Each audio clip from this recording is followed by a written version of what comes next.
Vamos conversar um pouquinho sobre grandes navegações? Talvez você tenha ouvido falar desse tema com outro título, expansionismo, ou ainda um terceiro título, expansão marítima. Sim, são títulos diferentes para o mesmo assunto, para o mesmo conteúdo. Vamos nos situar primeiro. Em que período da história nós estamos? Idade moderna. Imagine que a Idade Média acabou de acabar ou está no seu processo de finalização. As grandes navegações se encaixam aí, na finalização da Idade Média, início da Idade Moderna. Esse é um dos principais tópicos de história geral ou de idade moderna, né? Um dos principais acontecimentos da idade moderna, principalmente para nós americanos, para nós brasileiros, porque a América entra na história agora. É esse evento chamado de grandes navegações, ou de expansionismo, ou de expansão marítima, que faz a América ser descoberta. Então, nós brasileiros, nós até já existíamos, né? Entenda, enche de aspas aí a minha fala. O Brasil, entre aspas, não com esse nome, mas a terra onde está hoje o Brasil já existia, óbvio, já era habitada desde que o Estreito de Bering foi ultrapassado, né, atravessado. No entanto, os europeus desconheciam a América, desconheciam o Brasil. E é através das grandes navegações que eles vão nos descobrir e nós vamos entrar nos livros de história. É isso mesmo. Então, por isso é um grande assunto, é um assunto importante dentro de idade moderna. Eu quero começar falando do título, né? Eu sempre gosto de como eu brinco, começar do começo. Vamos começar do começo? Por que grandes navegações? Por que expansionismo? Vamos começar de baixo para cima agora. Expansionismo ou expansão marítima te dá a ideia de crescimento, certo? Expansão é isso. Estou crescendo, estou expandindo. E é isso que vai acontecer. Países europeus vão empreender um crescimento territorial através do mar. Por isso é chamado de expansão marítima, né? Expansionismo, um processo de crescimento, não necessariamente de crescimento do território já conquistado. Exemplo, Portugal já tinha o seu território delimitado e ele vai brigar com a Espanha para aumentar esse território. Não, ele vai encontrar territórios além do mar, do outro lado do Atlântico, e esses territórios pertencerão a Portugal, como é o caso de Brasil. Por isso a gente fala de uma expansão, de um expansionismo, ok? Basicamente isso.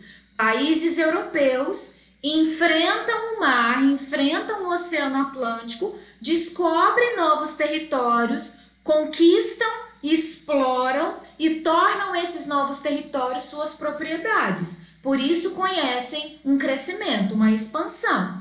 Beleza? E grandes navegações? Por que desse nome? Por que esse evento é chamado de grandes navegações? Eu tenho dois motivos e eu quero que você preste muita atenção nesses dois motivos. Primeiro, é óbvio que não é a primeira vez que os europeus, que o homem, que a espécie humana está navegando. Se você buscar a origem, né, se você for atrás das primeiras embarcações, você vai chegar na pré-história. Isso mesmo. No finalzinho da pré-história, precisamente ali na última subfase do período da pré-história, essa fase é chamada de Idade dos Metais, você já tem grupos humanos entendendo o funcionamento de uma navegação e trabalhando com embarcações Claro que muito amadoras, muito artesanais ainda, né? Mas já tem embarcação, o homem já consegue lidar com a água, né? Já consegue navegar.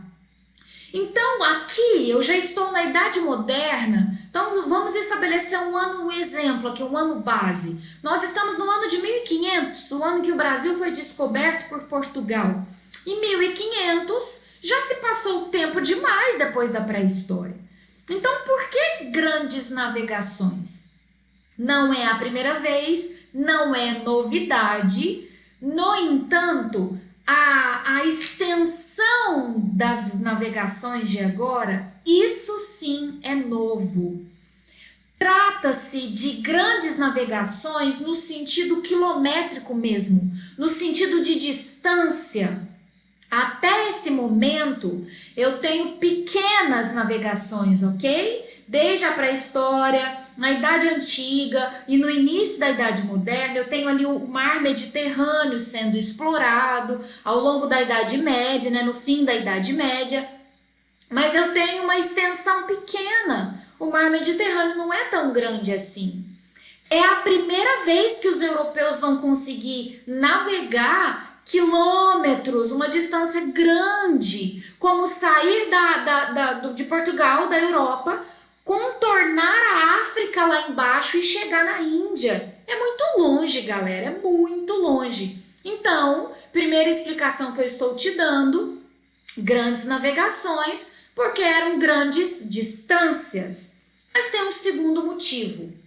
Nessa época, o ato de navegar, de enfrentar o mar, de se lançar à aventura, de enfrentar o Oceano Atlântico, era considerado um ato de bravura. Os navegadores, então vamos pensar, um Cristóvão Colombo da vida, um Pedro Álvares Cabral, eram pessoas respeitadas, de status, né? Moralzudos nesse contexto, por quê?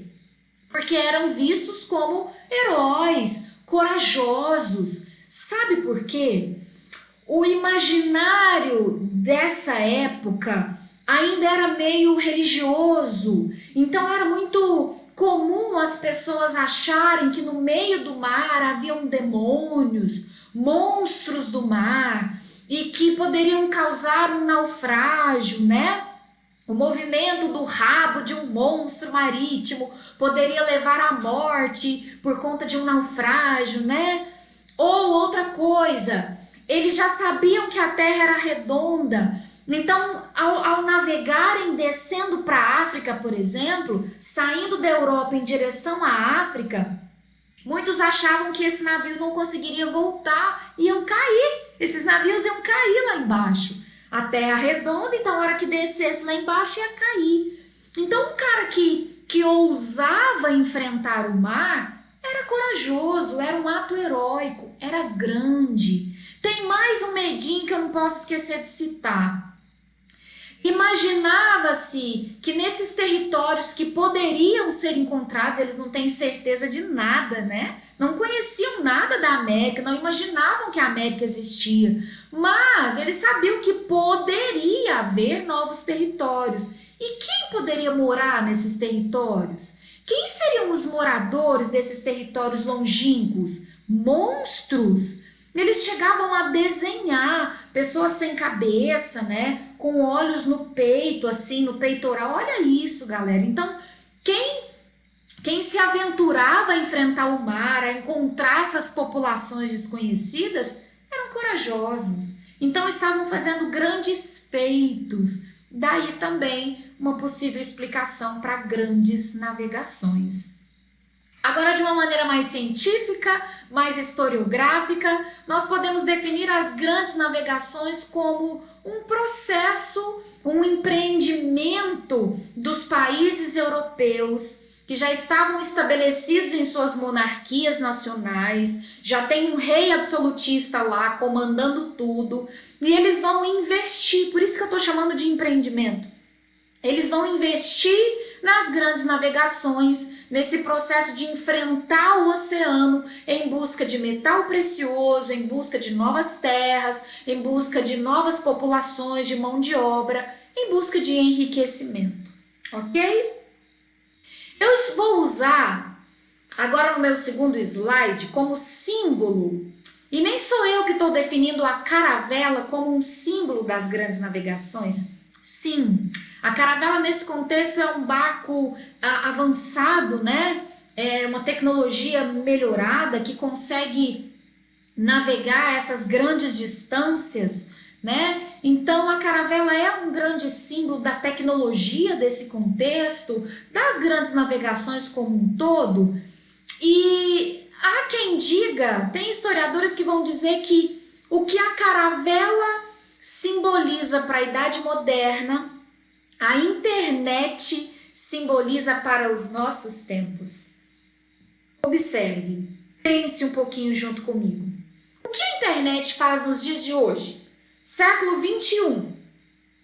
A internet nos conecta com diferentes lugares do mundo. Através da internet eu posso conversar com o chinês, com o russo, certo? Esse era o papel da caravela também.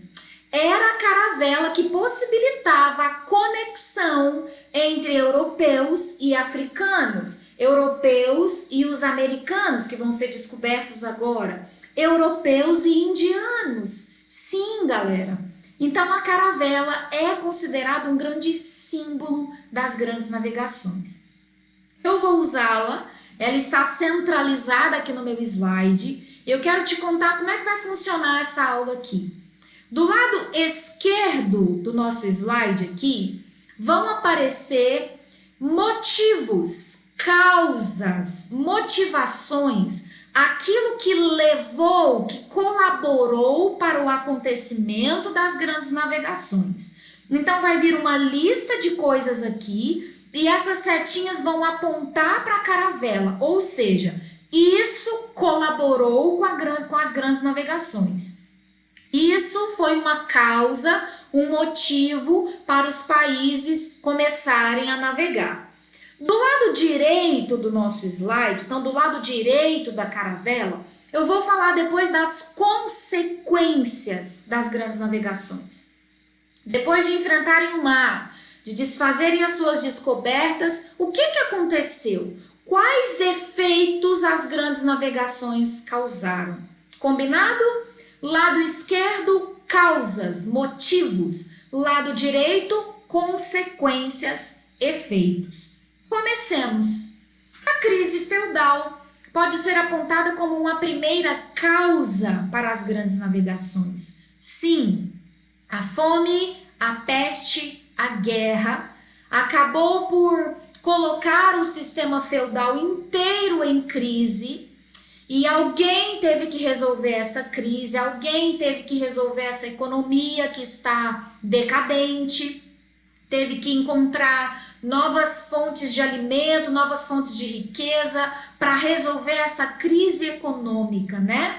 Muita gente morreu de fome, de peste. Eu preciso também de novas populações para mão de obra. Eu preciso de novas fontes de riqueza, porque a agricultura também está em crise. Então, enfim, para solucionar essa crise, as grandes navegações vão servir. Porque através das grandes navegações eu vou poder encontrar novas populações para trabalhar, mão de obra, novos territórios para poder plantar, novos territórios para achar metal precioso, para substituir as minhas minas que já estão esgotadas, para me dar outra fonte de renda, porque o comércio agora vai ter que ajudar, né, essa agricultura decadente. Então as grandes navegações encaixam nas soluções para a crise feudal. Segunda causa, segunda motivação para o expansionismo, o absolutismo. Por quê? O absolutismo como um sistema político, né, como o poder centralizado nas mãos de um único rei poderoso, absoluto, vai servir para ele, essas grandes navegações vai servir para esse rei como uma forma de consolidar o seu poder, de ganhar dinheiro, de ficar rico, galera. Olha só, eu posso bancar a viagem do Cristóvão Colombo, eu como rei absolutista, e o Cristóvão Colombo descobrindo por exemplo, minas de ouro ou de prata, ele vai passar para mim a localização dessas minas e eu, rei absolutista, vou lá explorar e vou ficar rico e mais absoluto e mais poderoso do que eu já sou. Percebe? Esse exemplo que eu te dei é extremamente real. É exatamente o caso da Espanha. A Espanha financia as navegações de Cristóvão Colombo. Cristóvão Colombo descobre a América e aí o rei da Espanha vai colonizar a América e ganhar muito dinheiro na América. Achou muito ouro e muita prata na América. Então veja, a vontade de enriquecer, de aumentar o seu poder, de consolidar o seu poder, vai poder ser realizada, essa vontade vai poder ser atendida através das grandes navegações. Por isso, os reis absolutistas são grandes financiadores das grandes navegações. Eles são grandes incentivadores, patrocinadores das grandes navegações. Outra causa, a rota tão desejada para o Oriente. Mas espera aí, Jeane, no final da Idade Média já se tinha uma rota para o Oriente. O comércio já tinha renascido. Os burgueses já estão praticando comércio, já estão buscando mercadorias no Oriente. Sim, mas os países europeus, principalmente Portugal e Espanha, daqui a pouco você vai ver que eles vão sair na frente, estão buscando uma rota alternativa. Passar ali pelo mar Mediterrâneo, que era o usual, que era o costume dos tempos medievais, já não estava muito legal. Eles queriam continuar indo para o Oriente, buscar mercadoria para poder vender as famosas especiarias, né? Os temperos da Índia, os tecidos da Índia, eles querem continuar buscando. Mas passar pelo Oriente já está complicado. Então essa terceira causa tem a ver com a quarta causa. O Mediterrâneo estava fechado ou dominado pelos muçulmanos. Eu vou te mostrar um mapinha para ficar mais fácil para você entender. Essa parte laranja que você está vendo está dominada pelos muçulmanos. Veja, as setinhas vermelhas indicam a expansão muçulmana. O islamismo começa aqui, né, na cidade de Meca, através de Maomé. E veja que daqui ele vai se expandir tanto para o Oriente quanto para o norte da África e vai chegar até no sul da Península Ibérica, que inclusive causou a Guerra de Reconquista, né? Então veja que o mar Mediterrâneo está rodeado por muçulmanos. E quem vai sair, né, como pioneiros nas grandes navegações vão ser dois países católicos, Portugal, aqui na Península Ibérica, e Espanha, aqui do lado. Então, as relações entre Portugal, Espanha e os muçulmanos não vai ser uma relação legal. Eles não vão passar abertamente numa boa aqui. Por isso, portugueses e espanhóis vão ter que dar a volta lá embaixo da África para poder chegar aqui no Oriente. Aí você já pensou, poxa, Jeane, mas que burrice, é muito mais longe. Por isso, grandes navegações. Mas é muito mais longe, Jeane, mas fazer o quê? O Mediterrâneo está dominado por muçulmanos. Eles não permitem passagem fácil. Se for para passar, tem que pagar tipo um pedágio. Então, mais fácil a gente encontrar uma rota alternativa, mesmo que ela seja mais longe. Nós queremos chegar na Índia para trazer mercadoria, ok? Então, mais duas causas você acabou de descobrir. Eu quero ter uma rota alternativa para o Oriente, para eu continuar buscando mercadorias para vender aqui na Europa, especiarias, tecidos, mas o Mediterrâneo estando dominado por muçulmanos, eu preciso mesmo dessa rota alternativa. Quinto motivo, ou quinta causa que colabora com o expansionismo, o Renascimento. Como assim, Jeane? Primeiro motivo, o Renascimento não é aquele movimento de voltar lá na cultura greco-romana, de ter o homem no centro, de valorizar as capacidades, a inteligência humana? Pois é, primeiro motivo, o homem agora, utilizando ou inspirado por esse incentivo renascentista de use sua inteligência, use o seu cérebro, inventa, né? Vamos para a ciência, vamos para a observação. acabou desenvolvendo tecnologias que vão facilitar as grandes navegações, como a própria caravela, como a bússola.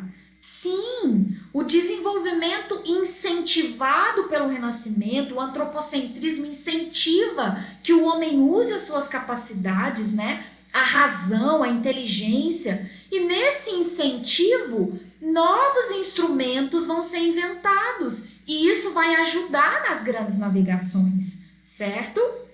Então, o Renascimento acaba sendo um incentivo, um motivo para a melhoria das técnicas, para que a caravela fosse inventada, para que a bússola fosse inventada, ok?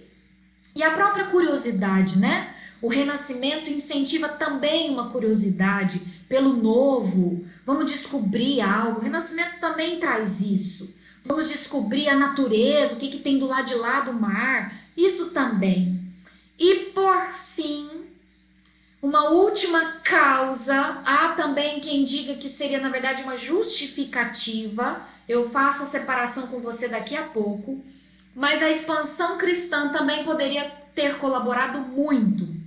Meu português não ficou legal. Poderia ter colaborado, não. Colaborou sim com as grandes navegações. Veja, a partir das reformas protestantes, quando a igreja católica perde muitos fiéis, a igreja começa a perceber que, peraí, eles estão navegando para o outro lado, eles descobriram um novo território, eles descobriram que tem mais gente do lado de lá. Então a gente pode acompanhar essas navegações para fazer novos fiéis, para levar catecismo para eles, para levar a Bíblia para eles e conquistar novos fiéis. Sim, a igreja apoia, incentiva as grandes navegações porque ela quer levar a Bíblia, o cristianismo para esses novos lugares descobertos, para essas novas populações descobertas. E é por isso que os jesuítas, por exemplo, serão trazidos para o Brasil. Tem outro motivo. Dentro de uma caravela, era normal ter um padre. Lembra do medo que eles tinham de um naufrágio, de um monstro, de cair lá embaixo? Pois é, o padre sempre estava ali no meio dos tripulantes com a missão de ou rezar para o bicho ir embora ou fazer a última oração e encomendar a alma para Deus. É sério. Então era muito normal você ter um padre dentro de uma embarcação portuguesa ou espanhola. São católicos, né? Levam um padre junto para fazer as orações quando precisasse. E agora me deixa falar com você por que essa expansão é vista como uma justificativa. Vamos ver a diferença.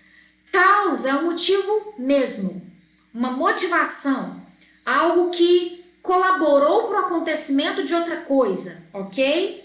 Uma justificativa é quando eu vou usar esse acontecimento para explicar outra coisa. Então veja bem, você vai entender. Eu estou navegando em busca de novas terras. Eu estou navegando em busca de poder, o rei absolutista, né? Eu estou navegando em busca de especiarias, em busca de dinheiro, ok? Esse é o verdadeiro motivo.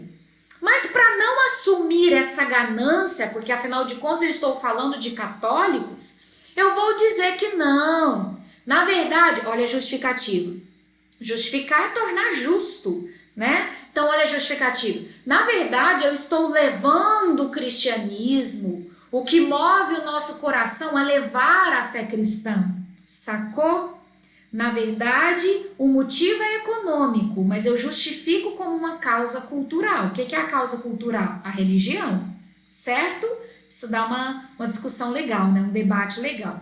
Nunca deixe de citar. Se você considera causa justificativa, vou te deixar livre para decidir. Mas na lista de causas, de motivos que colaboram com as grandes navegações, liste expansão cristã.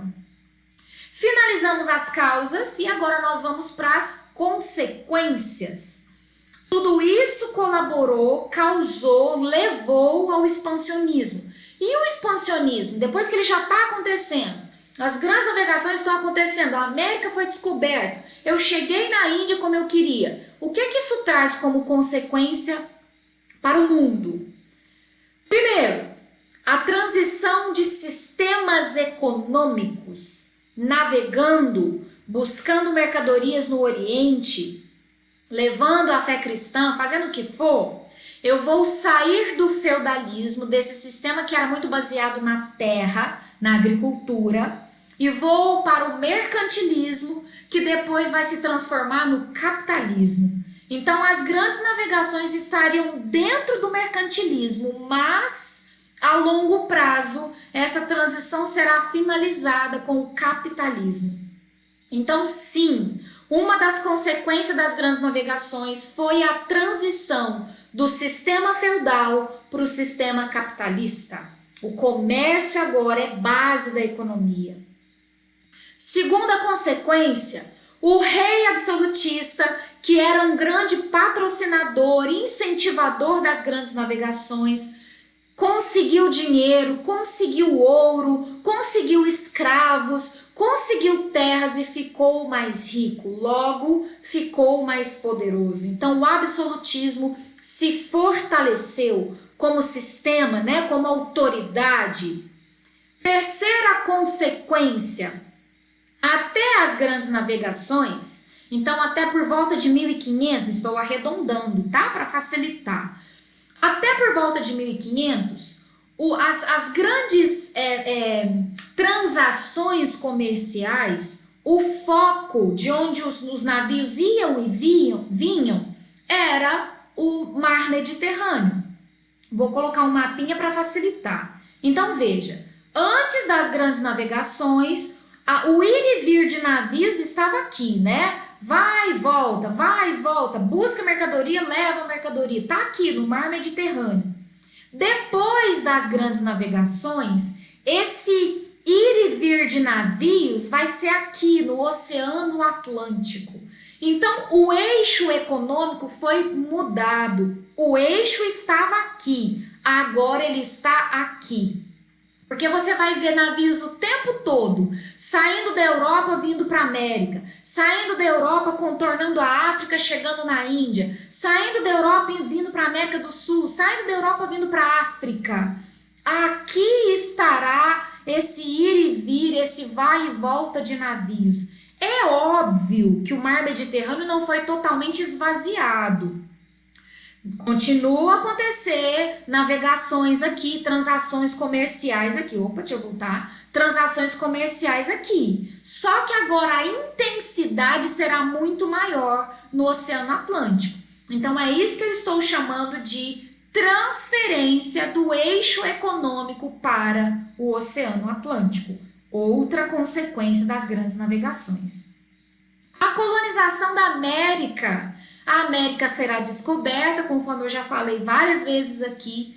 Não só descoberta, ela será colonizada, porque colonização é uma das estratégias mercantilistas. Pegar esse território, explorar o que esse território tem de bom, pegar as riquezas e levar embora, escravizar a população que mora lá. Tudo isso faz parte do colonialismo. Então a América foi colonizada, e isso deu muito dinheiro para o rei absolutista. E última consequência, essa que é interessante, galera, é um pouquinho polêmica, talvez um pouquinho nova para você. A globalização é iniciada, tem seus primeiros passos logo depois ou durante as grandes navegações. Sim. Aí você está pensando, peraí, Jane, como assim? Não. Globalização é um processo muito recente. Eu estudei geografia que envolve a ligação, a conexão de um continente com o outro, envolve tecnologia, envolve internet, que você mesmo citou no início da aula. Isso é globalização. Envolve megamercados. Tá. A globalização atual. O estágio atual da globalização é tudo isso que eu acabei de comentar. Mas os primórdios, a fase inicial da globalização está realmente aqui nas grandes navegações. Por quê, galera? Globalização pressupõe basicamente não tem nenhum lugar isolado, né? Tem sempre uma ligação, não tem uma cultura isolada, não tem uma economia isolada. um país comercializando com o outro. E quando é que isso começou? Aqui. A Europa se limitava a conversar com a África, um pouquinho com o Oriente. Agora a Europa vai conversar com a América. Agora a América vai conversar com a África. Foi o expansionismo que iniciou a globalização. Lê comigo um trechinho do Sr. Gruzinski, porque ele confirma esse argumento da globalização como sendo iniciada nas grandes navegações. Veja bem, se essa passagem de século, qual passagem de século? Aqui, ó, é título do livro dele, 1480, século XV, 1520, século XVI.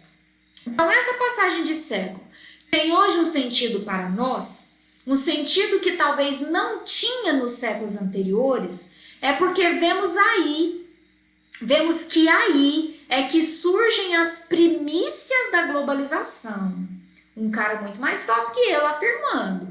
Aí, nessa passagem, então veja, início da Idade Moderna, estão surgindo as primícias da globalização. E essa globalização é mais que um processo de expansão de origem ibérica.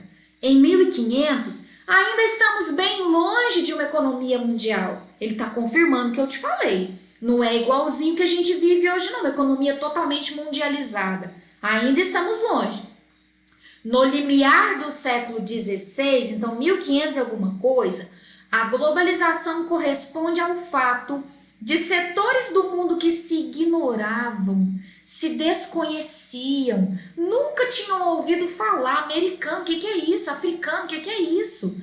Ou não se frequentavam diretamente, serem postos em contato uns com os outros. Por isso que a caravela é o símbolo das grandes navegações. É a caravela que possibilita esses setores que não se conheciam ou não se frequentavam começarem a se frequentar e se conhecer a partir de agora, ok? Então, última consequência das grandes navegações, iniciar o processo de globalização. Agora, segundo tópico aqui dentro do assunto de grandes navegações. Quem saiu na frente? Portugal é o grande pioneiro.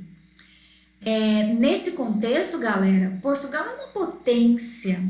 Portugal seria o que hoje a Inglaterra é, ou talvez até o que os Estados Unidos são. Sim, não estou forçando a barra. Hoje, Portugal não é uma grande potência europeia, né? Perde fácil para a Inglaterra, perde fácil para a França. Mas nessa época de Idade Moderna, ele é uma das ou a maior potência. Por quê? Descobriu as grandes navegações rápido, investiu nela na frente de todo mundo. E aí eu tenho que te contar, porque você pode ser cobrado com relação a isso, quais motivos fazem de Portugal um pioneiro. Por que Portugal saiu na frente? Por que não foi a França? Por que não foi a Inglaterra? Deixa eu já excluir Inglaterra e França da conversa, porque elas não vão aparecer na nossa conversa. Nessa época, França e Inglaterra ainda estão se degladiando na Guerra de 100 Anos, que vai terminar em 1453, e Portugal já está navegando, ó, e a França e a Inglaterra estão lá se matando. Quando acaba a Guerra de 100 Anos, eles vão ter que se reestruturar, né? Se levantar depois da guerra. Então, eles vão demorar a investir em grandes navegações. Enquanto isso, Portugal já tinha estabelecido seu absolutismo sem guerra nenhuma, lembra? Foi só através da Revolução de Avis. O primeiro rei absolutista da Europa foi lá em Portugal, lá no Condado Portucalense. Lembra disso? Primeira monarquia nacional a ser formada, Portugal. Então, esse rei que subiu no trono precocemente vai investir rápido nas grandes navegações, por isso sai na frente. A localização geográfica é o segundo motivo para Portugal ser o pioneiro. Portugal está ali do ladinho do Oceano Atlântico. É um país pequeno em extensão territorial, mas ao mesmo tempo tem um litoral grande. A costa oeste de Portugal está inteiramente voltada para o Oceano Atlântico, então tem muita praia, Tem muito lugar para praticar a navegação, tem muito navegador ali, né? Muito pescador, então a localização colabora. E a escola de Sagres está entre aspas, não por acaso. Não se trata de uma escola física, com salas de aula, com cadeiras, com professor, não exatamente isso. Essa escola de Sagres seria mais aquele conhecimento passado na oralidade, na praticidade, de um pescador para outro, de um navegador para outro. É aquele conhecimento, aquele saber fazer que o pai passa para o filho, que o tio passa para o sobrinho, certo? Isso era muito normal em Portugal e aí acabou sendo chamado de escola de Sagres, mas cuidado que pode ser um peguinha. A escola de Sagres não é uma escola física na cidade de Sagres, não. É mais essa coisa cultural de uma geração passar para outra geração. Ou seja, o que eu estou te contando? Os portugueses eram bons navegadores, porque esse conhecimento era passado de um para o outro, de uma geração para outra. Certo? Saiu na frente e alcançou esses pedacinhos laranja que você está vendo nesse mapa. Tudo que você está vendo de laranjinha nesse mapa, vem comigo na legenda. Navegações portuguesas. Brasil, né? África, costa da África, costa oeste da África, Cabo das Tormentas aqui embaixo e a Índia, a tão desejada Índia. Um pedacinho aqui no Oriente, mas principalmente a Índia. Eu tenho uma lista mais detalhada aqui. Outro mapa para você ver agora as setinhas. Eu chego no Brasil. Eu acho interessante essa aqui, ó. Chega aqui e volta para trás. Lembra de eu falar que eles morriam de medo de chegar nesse ponto? Eles achavam que daqui eles iam cair. Exatamente. Tanto é, galera, deixa eu aproveitar a oportunidade. Quando os portugueses chegam nesse ponto, esse ponto aqui, o extremo sul da África, era chamado de Cabo das Tormentas. Eles achavam que aqui era povoado de monstros, que eles nunca iam sobreviver. Depois que eles conseguiram chegar aqui e voltar são e salvos, depois que eles conseguiram contornar o Cabo das Tormentas, lê aqui comigo. Esse cabo passou a ser chamado de Cabo da Boa Esperança. Ficaram tão felizes de terem conseguido passar, de enfrentar esse perigoso lugar, que trocaram o nome do lugar. É verdade isso. É verdade esse bilhete. Eu tenho essa lista agora mais detalhada. Veja, em 1415, por isso que eu te disse, Inglaterra e França ainda estão se degladiando na Guerra dos 100 Anos e Portugal já está fazendo a sua primeira navegação. Ceuta, na África, em 1415. Depois Ilha de Madeira, em 1419, tudo Oceano Atlântico isso aqui. Em 1488, a famosa viagem que eu acabei de contar, chegaram no Cabo das Tormentas, no extremo sul da África, trocaram o Cabo das Tormentas para Cabo da Boa Esperança. Em 1498, eles conseguem chegar na Índia, 10 anos depois de terem enfrentado o medo do Cabo das Tormentas, chegaram na Índia e 2 anos depois no Brasil. Em 1500, chegaram ali no que seria a Bahia futuramente. Quem vem na cola de Portugal? Em segundo lugar, a Espanha. Porque a Espanha também não demorou a montar a sua monarquia absolutista, lembra? Isabel de Castela se casou com Fernando de Aragão, eles expulsaram os muçulmanos e a centralização aconteceu sem muitos problemas, né? Bastou expulsar os muçulmanos, fazer o casamento, pegar Navarra e a Espanha já está com a sua centralização consolidada depois da Guerra de Reconquista. E aí ela vai começar a viajar, um pouquinho depois de Portugal, observe. Em 1492, ela vai chegar na América Central. Então, quem descobriu a América foram os espanhóis, foi Cristóvão Colombo, né? Em 1519, a primeira volta ao mundo foi feita por espanhóis, a circunnavegação, em 1519. Um mapinha para você se situar melhor. Observe aqui as datas certinhas, né? Em 1492 eu chego aqui, ó, perto da ilha de Cuba, aqui América Central. Em 1493 eu voltei. Em 1504 eu fui um pouquinho mais para dentro. 1502. Depois eu vou fazer a volta ao mundo aqui embaixo, ó, contornando a América do Sul cá embaixo. Aí eu vou sair do lado de cá perto do Japão, né? Passar aqui perto da Austrália, pelas ilhas aqui do sudeste da Ásia. E vou descer, contornar a África e voltar para a Espanha. A primeira volta ao mundo, feita por esse cara aqui, ó, Fernão de Magalhães. Outro mapinha, talvez dê para você enxergar também. Veja aqui, eu vou em 1492, volto. Depois eu venho aqui, contorno a América do Sul, vou lá do outro lado. O Fernão de Magalhães não termina a circunnavegação, ele morre. E aí o Juan Sebastián del Cano termina a volta ao mundo e vai voltar lá para a Espanha. É isso, os dois pioneiros nas grandes navegações já estão navegando, fazendo essas viagens que eu contei para vocês. Só que agora nós vamos ter um problema. Eu até vou voltar o meu slide para você conseguir visualizar o que eu vou te falar agora. Você observou que eles estão vindo, os dois países pioneiros estão vindo tudo para o mesmo lado, né? Portugal veio para cá, está navegando no Atlântico. A Espanha chegou depois, mas também está vindo para cá. Assim que a Espanha descobriu aqui a América, embora Cristóvão Colombo achava que não tinha chegado na América, Cristóvão Colombo achou que chegou na Índia.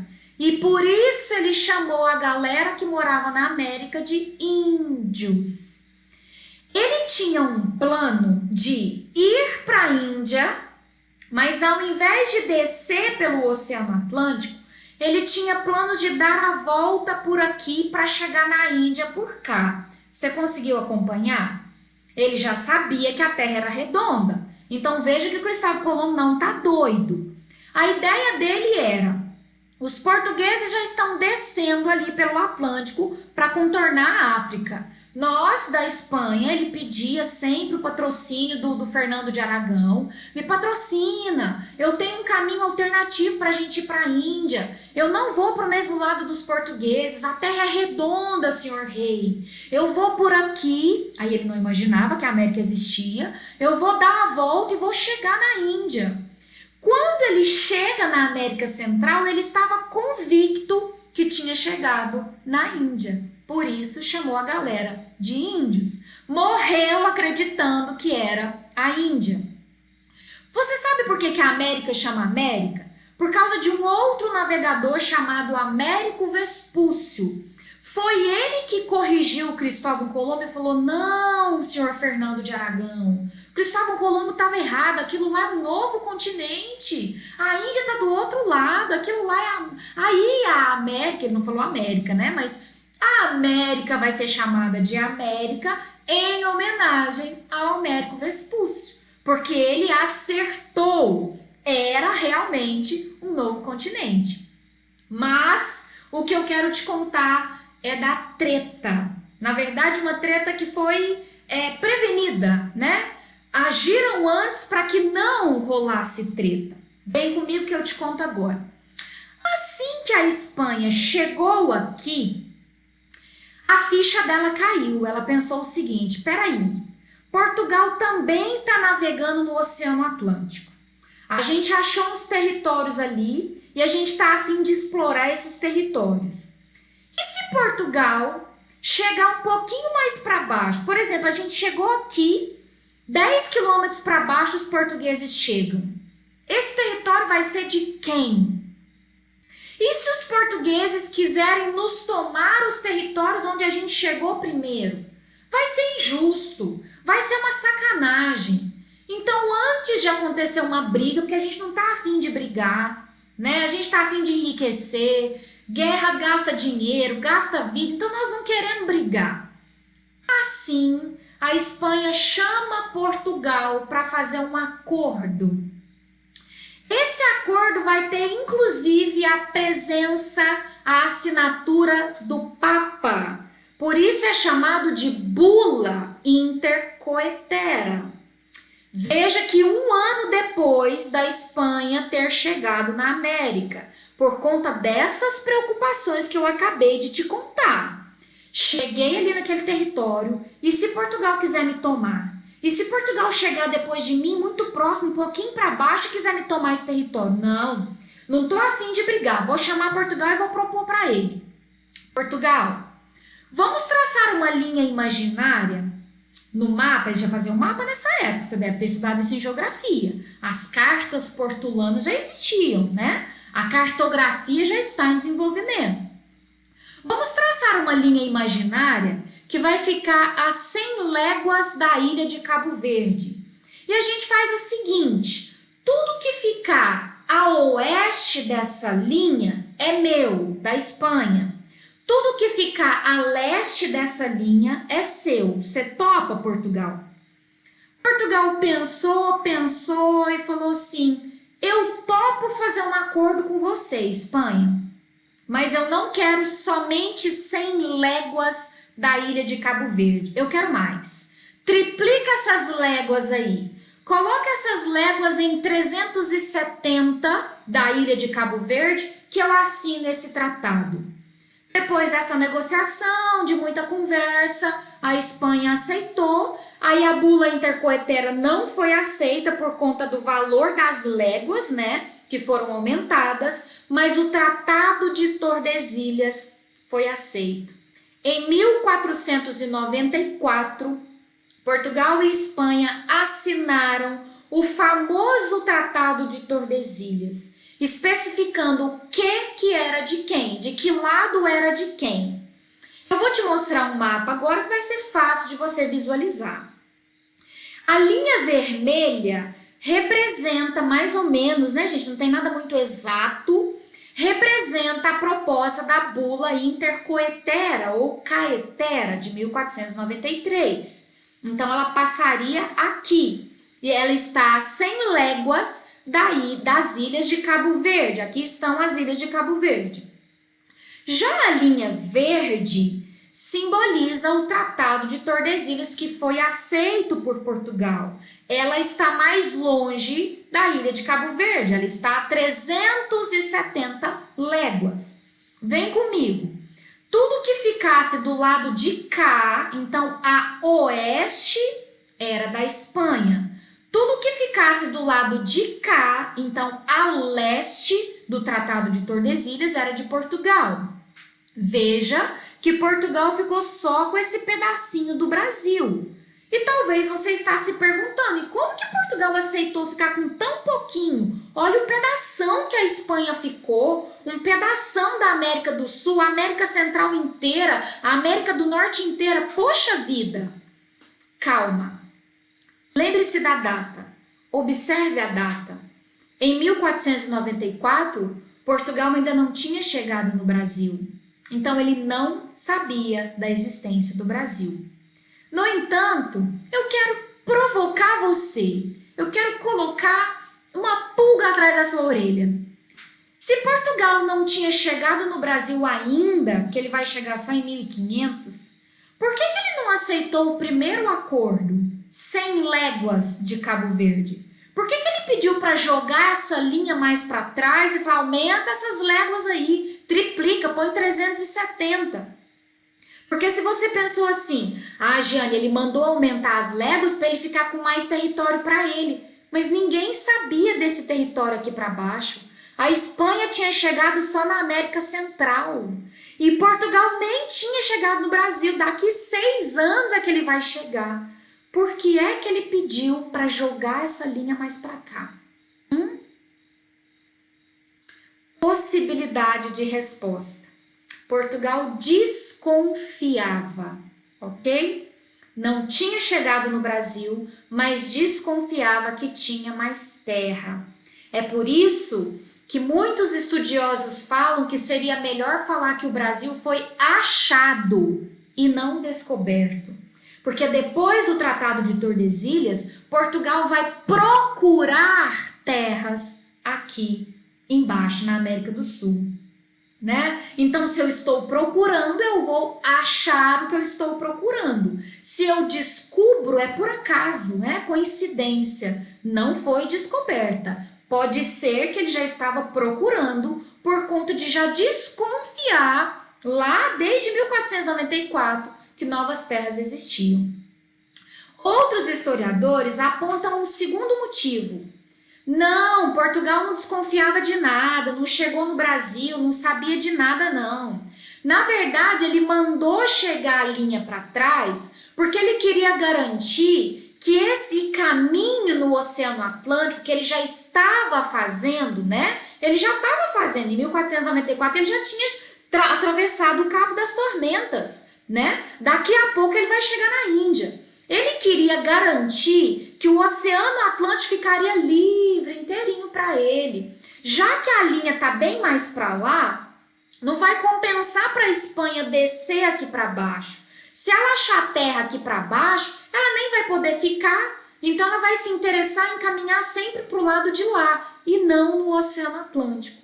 É uma segunda possibilidade de resposta, né? Então, recapitulando. Se você for perguntado por que Portugal não aceitou a bula intercoetera, ele já sabia que o Brasil existia? Você vai responder. Se ele não sabia, ele poderia estar desconfiado e por isso pediu 370 léguas e não aceitou a bula. Uma segunda possibilidade é, mesmo não sabendo da existência, nem desconfiando da existência do Brasil, Portugal queria o caminho para a Índia livre para ele. Queria o Oceano Atlântico inteiramente para os seus navios chegarem até a Índia. Ok? Uma resposta completa seria assim. Muito obrigada por ter ficado comigo até o final. Até a próxima aula.